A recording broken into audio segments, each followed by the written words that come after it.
ગુજરાતના પ્રખ્યાત એવા વક્તા, મોટિવેશનલ સ્પીકર તેમજ લેખક અને rich thinker doctor Ankitaben Mulani, founder of Sanskardham international skilled સ્કૂલના લાગણીસભર આમંત્રણને માન રાખીને સવિશેષ હાજરી આપી હતી. ડૉક્ટર અંકિતાબેનની સ્કૂલમાં 1 જુલાઈથી 7મી જુલાઈ સુધી ગ્રીન ડે તરીકે સેલિબ્રેશન કરવામાં આવે છે, જે અંતર્ગત બાળકોમાં પ્રકૃતિને નજીકથી લાગણીથી જોવા, જાણવા અને માણવા જેવા પાયાના ભણતર, ગણતર અને ઘડતર સાથે સંસ્કારનું સિંચન કરવા તેમજ બાળકોમાં પ્રકૃતિ અને પર્યાવરણ પ્રત્યે અમારી ટીમ કેટલી જાગૃત છે તેનો પરિચય આપવા અને બાળકોને પ્રકૃતિની ખૂબ વધુ નજીક લાવવાના માટે અમારી ટીમને નિમિત્ત બનાવી હતી. તે બદલ સ્કૂલ અને અંકિતાબેનનો આભાર.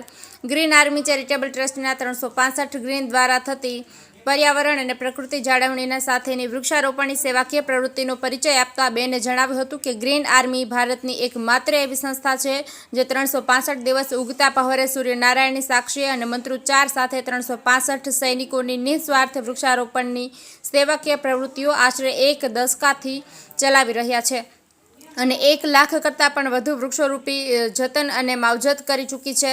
સુરત ભારત ભૂમિનો અંશ છે.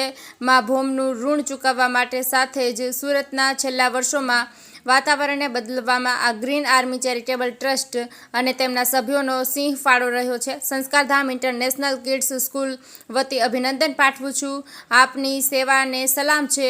ફરી એકવાર સ્કૂલ અને અંકિતાબેનનું ગ્રીન આર્મી ચેરિટેબલ ટ્રસ્ટ સંસ્થા અને સંસ્થાના 365 સભ્યો હૃદયપૂર્વક આભાર વ્યક્ત કરે છે.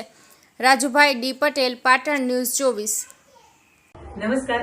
1 જુલાઈથી 7મી જુલાઈ એટલે આખું અઠવાડિયું વૃક્ષારોપણનું કાર્ય થતું હોય. ઘણી વખત દેખાડા માટે થતું હોય અથવા તો ઘણી વખત પ્રકૃતિના જે ઋણ છે એને અર્પણ કરવા માટે થતું હોય.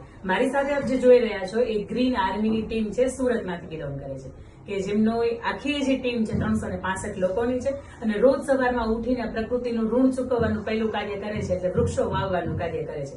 એ પણ કોઈ નિસ્વાર્થ ભાવે, નિસ્વાર્થ ફંડિંગ વિના અને 365 દિવસ આ વૃક્ષો વવાય છે અને એના કારણે આજે સુરત અમારું ઘણું બધું હરિયાળું છે અને એમાંથી 1 લાખ જેટલા વૃક્ષોનું જે શ્રેય છે એ આખી ટીમની મહેનતને જાય છે. નિસ્વાર્થ ભાવે એવું કાર્ય કરી રહ્યા છે. એ સુરતની સાથે સાથે સૌરાષ્ટ્રના ઘણા બધા 13 થી 15 જેટલા ગામો છે એની અંદર પણ હજારોની સંખ્યાની અંદર એ વૃક્ષો વાવ્યા છે અને એ લોકોને ખાસ કરીને બિરદાવવા માટે ખાસ આજે સ્કૂલની અંદર પણ અમારી સંસ્કારધામ ઇન્ટરનેશનલ કિડ્સ સ્કૂલની અંદર પણ આજે જ્યારે બાળકોને મેં ટ્રી પ્લાન્ટેશન ડે નું સેલિબ્રેશન કરી રહ્યા છે ત્યારે ખાસ એમને બોલાવ્યા છે કે જેમના કારણે બાળકો વૃક્ષની જે મહત્વતા છે એ સમજે અને વૃક્ષો પ્રત્યે પોતાનો પ્રેમ છે ને એને દર્શાવે. નમસ્કાર. જય હિન્દ, જય ભારત.